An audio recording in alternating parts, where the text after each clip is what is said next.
Hi, this is Derek. I'm the state rifle coach for 4-H. I've been teaching shooting for about 34 years. One of the things I wanted to talk about today was the wind and the effect it has on your bullet. Today we're out here shooting. If you probably can't tell, but I have a side wind coming at me from left to right, which is going to play a big difference on how your round acts. When a wind is coming straight at you or it's coming from behind you going down range, it has no effect on your round, or very little effect. The biggest thing I wanted to emphasize is make sure you shoot in any type of environment available. That way you're more prepared for local and state and national competitions. Reason being, you don't know what that weather is going to be like in that state. It might be hot and humid, or hot out here, but in another state you might have extra humidity added on, whatever. That could play a big effect on what your round does. Right now, the wind coming from my left to right, it's about gusting between 5 to 10 miles an hour, sometimes up to 15. I'm going to shoot my Nagant, rebuilt Mosin Nagant right here, just to see what kind of effect it has on the round. There's a lot of books and videos out there on how to judge wind. This is one way you can do it. You can check out what the grass is doing. So downrange is down in that direction. The wind is blowing left to right. It's going between 3 miles an hour all the way up to 15. It just varies.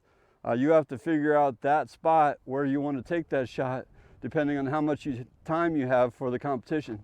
You could use the sand blowing across the ground. You could use the limbs on the trees. If there's a flag out there blowing, you could gauge how fast the flag is blowing in the wind. It'll tell you how fast the wind is actually going. My biggest point on all this is to make sure you go out and train in this type of environment, so when you do go to another state or another county, whatever, and you get into one of their competitions, you can adjust for the wind. All right, so we're about 200 yards out from the target. I've got the wind about where I'm looking to get it at. It's roughly about 10 miles an hour from left to right. I'm going to see what kind of effect that has on this round. It's a 7.62 by 54R shot through a Mosin Nagant setup.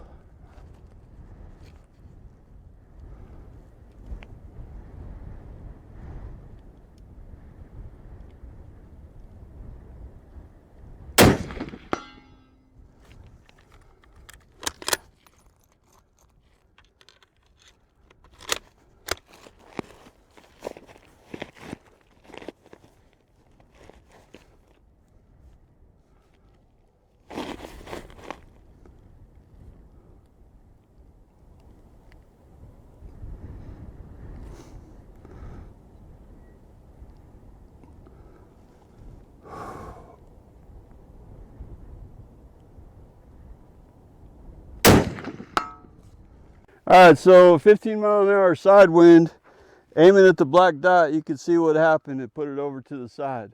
So let's go over to the other target and look. What I did on the other target was I held the sight picture over here to try and get it closer to the center. So let's look at the other target. We'll see how it did.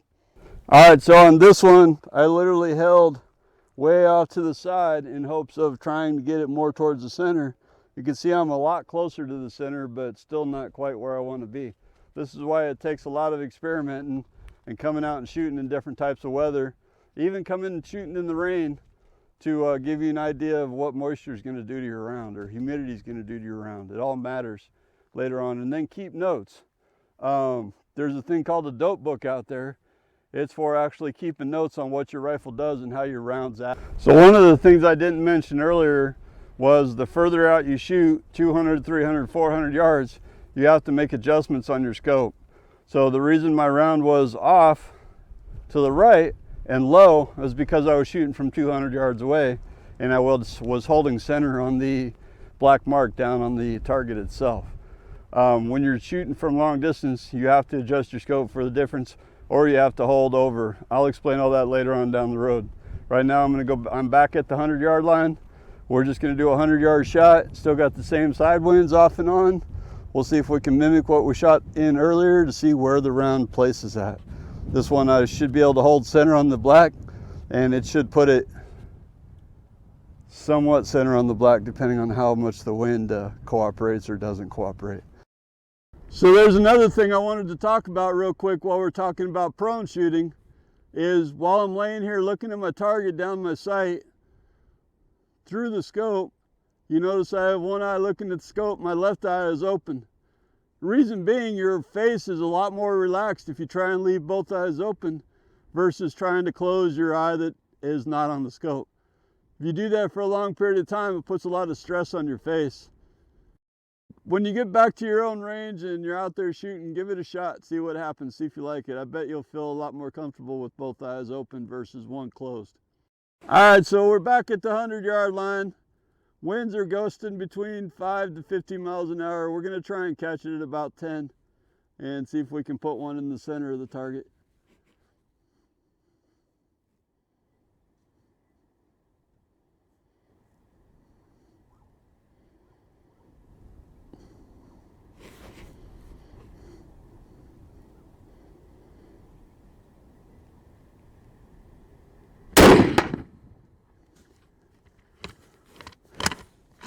That was roughly between 5 to 10, maybe about 7 at best.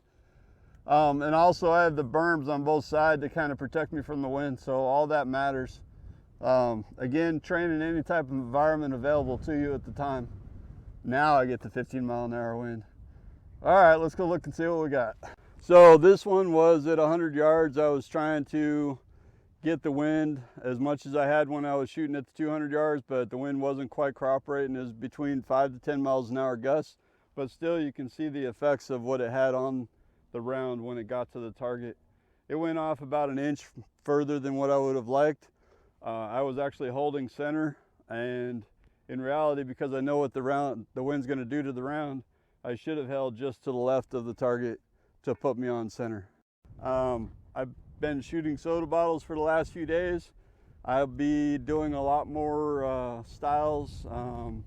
If there's something out there that you want to see or want to know more about, or how to work on, or how to train for, let me know. I'll be happy to put it on video so y'all can check it out. And that way when you get a chance to get out to the range and try it out, you'll be prepared. So have a safe day. Remember, if you're shooting steel, like the soda bottles out here, make sure you're shooting the steel that's rated for that type of round. The pop bottles I was shooting at are rated for rifle rounds. They're heavy rated tank armor steel. There is steel out there that can cause you issues. So if you have any questions about that, definitely get a hold of me. Have a good day, stay safe, talk to you soon.